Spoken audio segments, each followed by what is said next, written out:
Timeout doesn't work. All you can legally do these days is, if you know the child's going to embarrass you, grab the entire head assembly. This is still legal.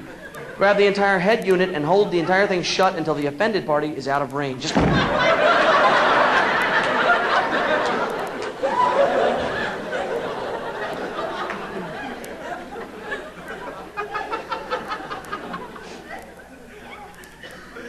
You will know the child is going to embarrass you because the face changes radically on the child before it embarrasses you. The eyebrows on the child shoot up like this.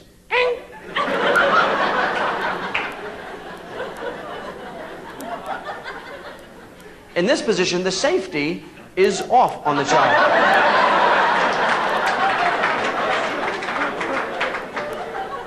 This child is loaded and dangerous.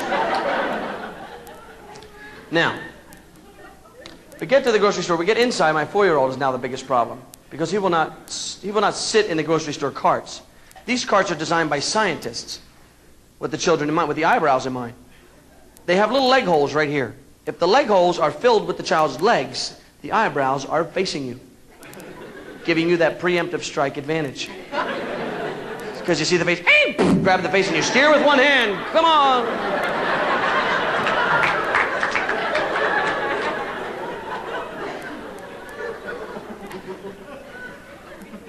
My little boy will not sit. He has to stand in the cart. He has to stand in the bow of our little consumer vessel. Like he's Leif Erikson discovering the cereal aisle. Cheerios!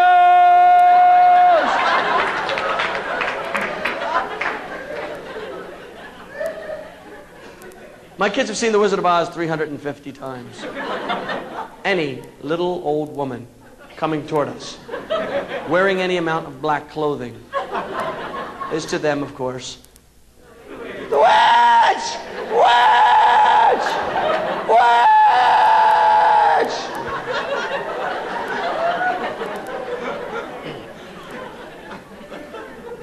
The nun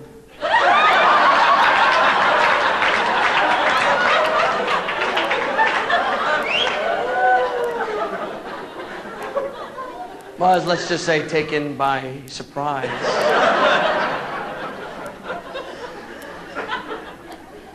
But you know what? I went to Catholic school growing up. I learned all those useless English things that they used to... Anybody actually have to go to Catholic school? You'd have to learn all the prepositions. You have to learn all the stupid stuff I never thought I'd ever need in my life until this day. Because when he said which, I quickly took which, the common noun, exchanged it for which, the interrogatory pronoun. He said which? I said that one. He said which? I said that one. He said which? I said whichever one you want. Come on, I'm in a hurry.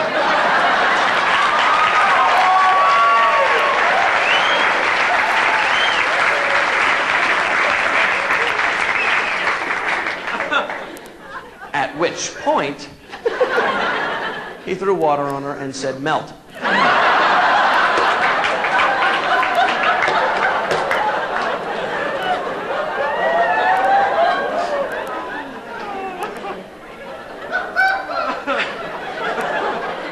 By this time, my little hooked on phonics 8-year-old second grader Kayleen clone. Ever hear that little girl in the Kayleen commercial? Hi, my name is Kayleen, and last summer my mommy gave me hooked on phonics, and this year I'm the best reader. Ever heard that commercial? If you have children, you know that there's more to that commercial. You know that commercial's really like, hi, my name is Kayleen, and last summer my mommy gave me hooked on phonics, and this year I'm 5 and I'm in the kindergarten. I'm the best reader in the kindergarten, but I don't have any friends! All the kids hate me!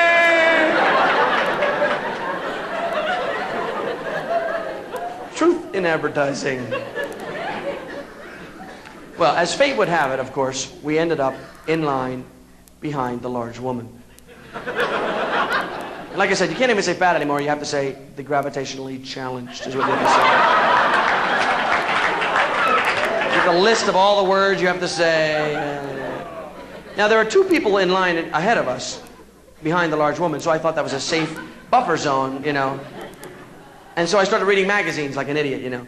Now, at one point, either the woman hiccuped and sucked the 2 people into her.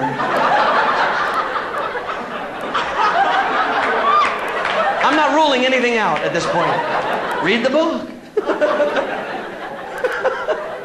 Or they forgot something and left the line, but we were directly behind the large woman. 500 pounds of woman is a different perspective when you're this tall. When you're this tall, it's like this. She's like...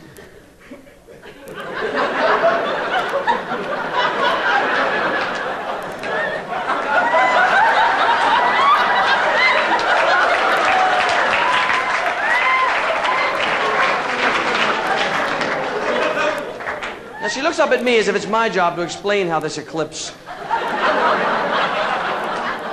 this spandex solar eclipse, wandered into the morning sky. I'm not paying attention, and for that I lose. Because now our eyes start to wander back across the fabric that is desperately trying to contain this woman.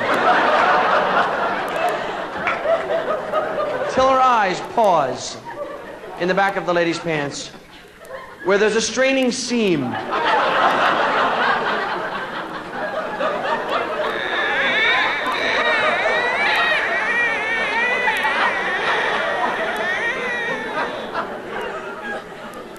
Where there's a courageous little zigzag stitch.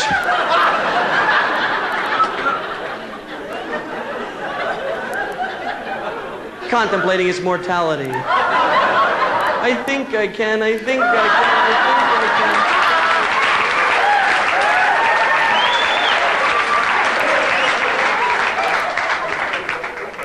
can. Her eyes paused for a second, then they went, "Ing!" Look at the butt on this lady, Dad. Whoa!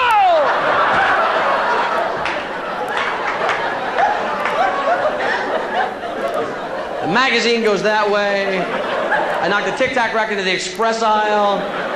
And then I leap to hold her face shut, thinking from my book that I'm writing about parenting entitled, You Lose.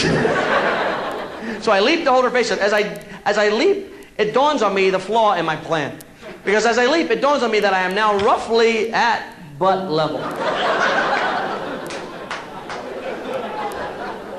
The woman has heard, look at the butt on this lady, Dad.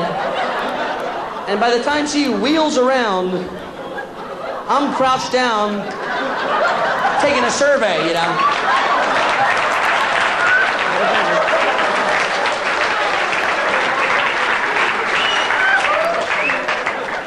At this point, nothing that Spock ever wrote prepares you for this little parenting moment. Nothing. You could read Parents Magazine every day of your life. You can watch those T. Berry Brazelton family videos. I don't care. You are on your own and you lose.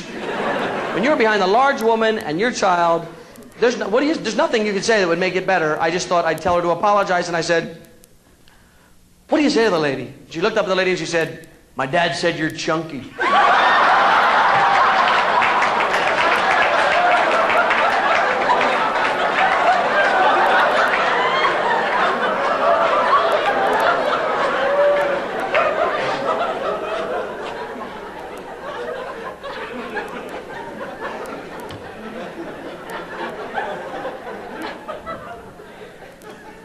I gathered my thoughts, considered my options, I weighed the odds, I looked the lady in the face and I said, she's retarded. I gotta go. Thank you very, very much.